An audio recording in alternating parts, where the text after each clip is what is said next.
मराठा आरक्षण प्रश्नी मनोज जरांगे पाटील यांनी आजपासून पुन्हा एकदा आमरण उपोषणाला सुरुवात केली। त्यांनी सरकारला दिलेला 40 दिवसांचा अल्टिमेटम काल संपला। मराठा आरक्षण प्रश्नी सरकारकडून कुठलाही ठोस निर्णय झाला नाही आणि त्यामुळे पुन्हा एकदा जरांगे पाटील यांनी आमरण उपोषणाला सुरुवात केली।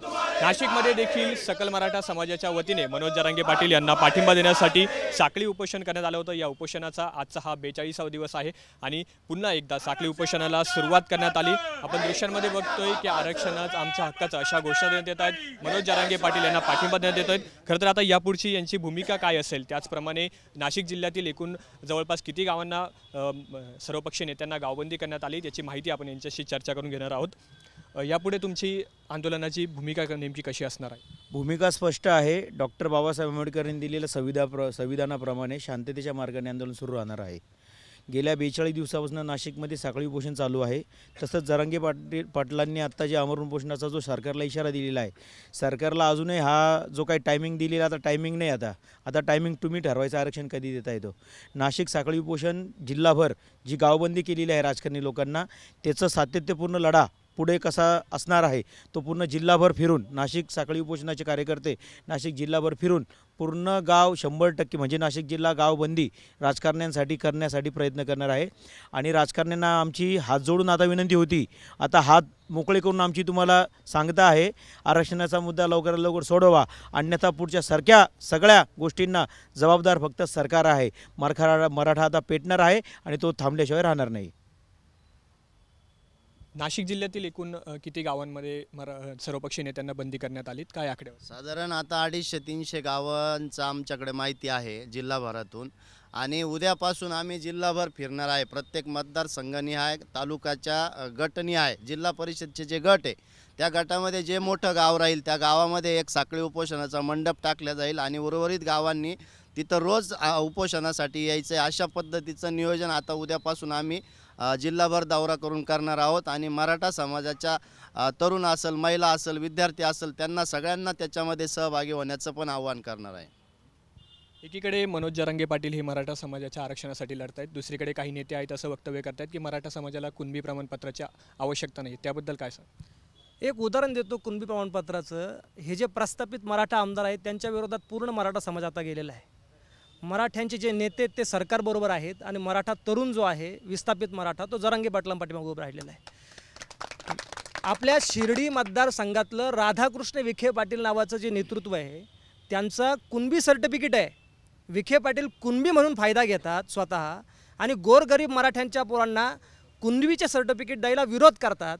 मुळात या प्रस्थापित मराठ्यांनी या गोरगरीब मराठ्यांचं रक्त पिऊन स्वतःचं तख्त निर्माण केलेलं आहे। ते तख्त खेचल्याशिवाय येणाऱ्या कालावधीमध्ये मराठा समाज स्वस्थ बसणार नाही, एवढं देखील या निमित्तानं मी त्या सगळ्या नेत्यांना इशारा देऊ इच्छितो।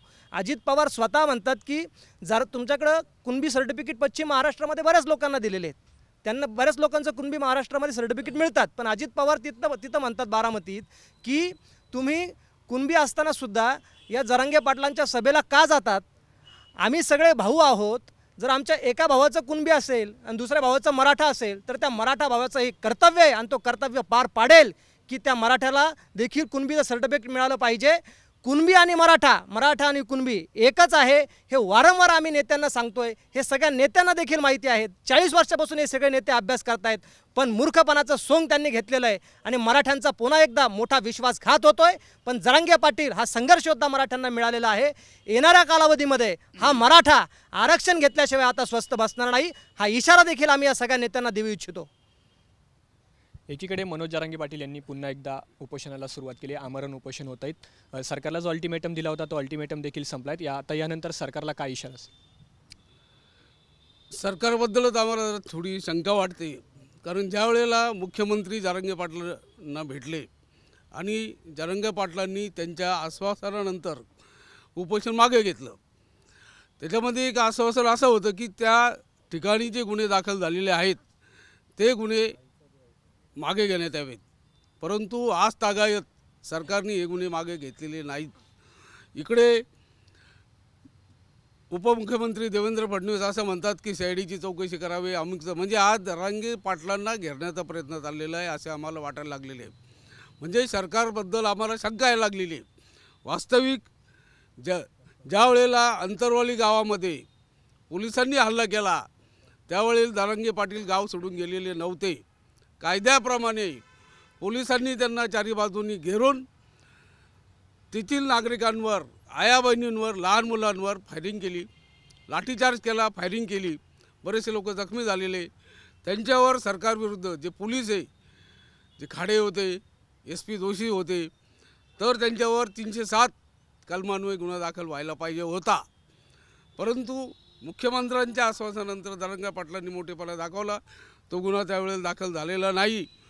तर सरकारला आम्ही हे इशारा देतो, जर तुम्ही याच्यामध्ये चालबाजीपणा केला तर तुमच्याविरुद्ध सुद्धा गुन्हा दाखल करावा लागेल.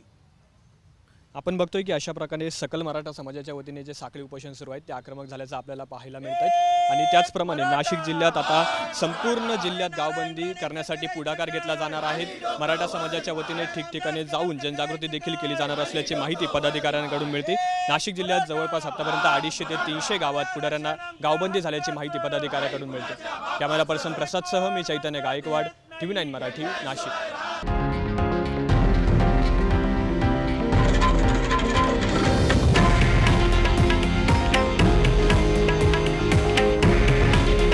हे आहे देशातील नंबर 1 न्यूज नेटवर्क आणि आपण पाहत आहात TV9 मराठी.